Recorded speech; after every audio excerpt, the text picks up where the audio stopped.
पद्मा गोळे 1913 ते 1998 असा त्यांचा जीवन प्रवास राहिला. आधुनिक मराठी साहित्यातील त्या अत्यंत प्रसिद्ध कवयित्री आणि नाटककार होत्या. त्यांच्या लेखणीत अशी काही ताकद होती की आज इतक्या वर्षानंतरही ही कविता तितकीच ताजी वाटते.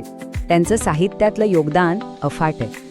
श्रावण मेघ, निहार, स्वप्नजा हे काव्यसंग्रह, शिवाय स्वप्न आणि रायगडावरील एक रात्र सारखी नाटकं, आणि विशेष म्हणजे आपण जी आम्ही महाराष्ट्र कन्या कविता आज पाहतोय ना, ती त्यांच्या आकाशवेडी याच संग्रहातून घेतली आहे. त्यांची ही विस्तृत साहित्य संपदा त्यांच्या प्रतिभेची साक्ष देते. आम्ही महाराष्ट्र कन्या माय मराठी अमुची, स्वर्गाहुनी ही आम्हाला माया मराठी भूमीची.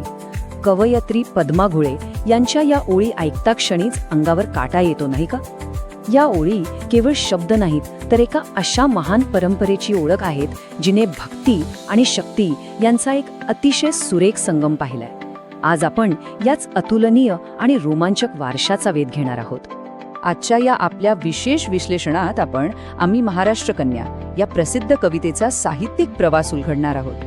ही कविता म्हणजे महाराष्ट्रातल्या स्त्रियांना दिलेली एक अतिशय सुंदर मानववंदना आहे. सुरुवात करताना जरा इथल्या दृश्य रचनेवर नजर टाकूया.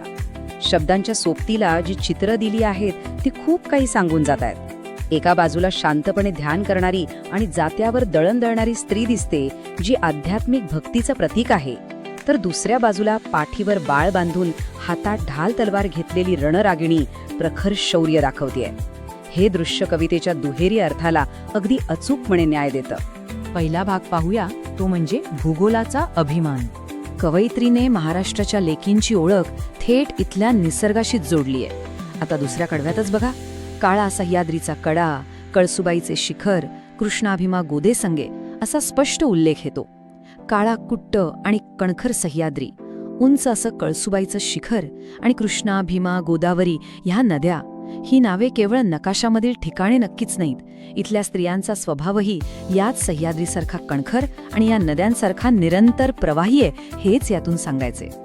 आणि यातली सर्वात भारी गोष्ट म्हणजे कवयित्री या विशाल भूगोलाला चक्क आपलं माहेर म्हणतीये. आता माहेर म्हणजे काय हे वेगळ्याने सांगायला नकोच. कोणत्याही स्त्रीसाठी हे असं ठिकाण असतं जिथे तिला परम शांती आणि सुरक्षितता मिळते. संपूर्ण महाराष्ट्र राज्यालाच आपला हक्काचं माहेर मानणं ही कल्पनाच मुळात खूप भावनिक आहे. थोडक्यात संपूर्ण राज्य हीच एक वात्सल्यमय माता आहे, असा इथला अर्थ आहे. भूगोलाकडून आता आपण वळूया भक्तीचे संत आणि आपल्या आध्यात्मिक वारस्याकडे. पुन्हा एकदा या चित्राकडे पाहूया. मगाशी आपण पाहिल्याप्रमाणे इथे शांतपणे ध्यानस्थ बसलेली आणि जात्यावर दळण दळणारी स्त्री दिसते. ही चित्रे पहाटेच्या वेळी भोळ्या भक्तीने जागृती आणणाऱ्या स्त्रियांचं प्रतिनिधित्व करतात. रोजच्या अत्यंत सामान्य वाटणाऱ्या कामांमध्येही भक्ती कशी शोधता येते याचं हे एक अप्रतिम उदाहरण आहे. मुक्ता जना जागविती भोळ्या भक्तीने पहाटे या ओळींतून संत मुक्ताबाई आणि संत जनाबाई यांचा किती सुंदर गौरव केलाय. या संत कवयित्रींनी केवळ जपामाळ ओढली नाही, तर संसारातल्या कष्टाच्या कामांमध्ये अध्यात्म गुंफलं.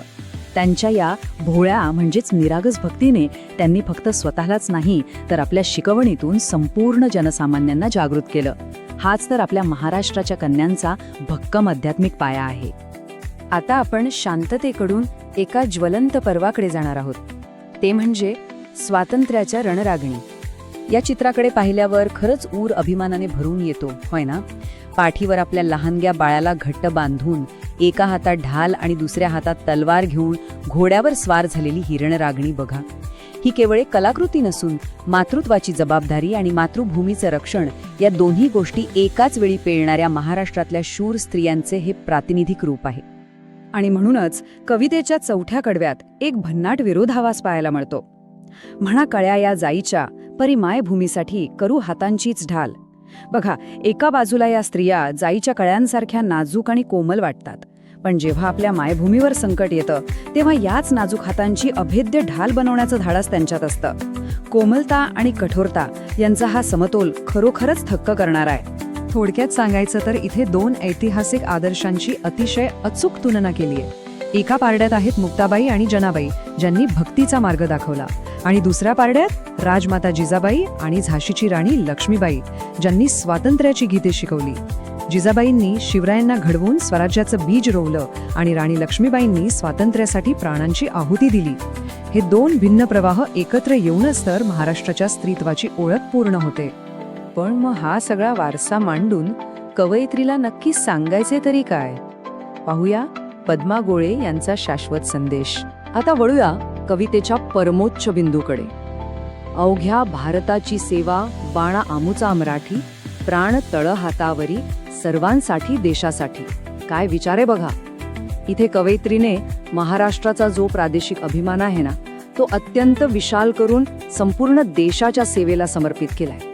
आपला बाणा जरी मराठी असला तरी आपली अंतिम निष्ठा संपूर्ण भारतासाठी आहे आणि देशासाठी प्राण तळहातावर घेऊन लढण्याची आमची तयारी आहे, हाच तो अंतिम संकल्प.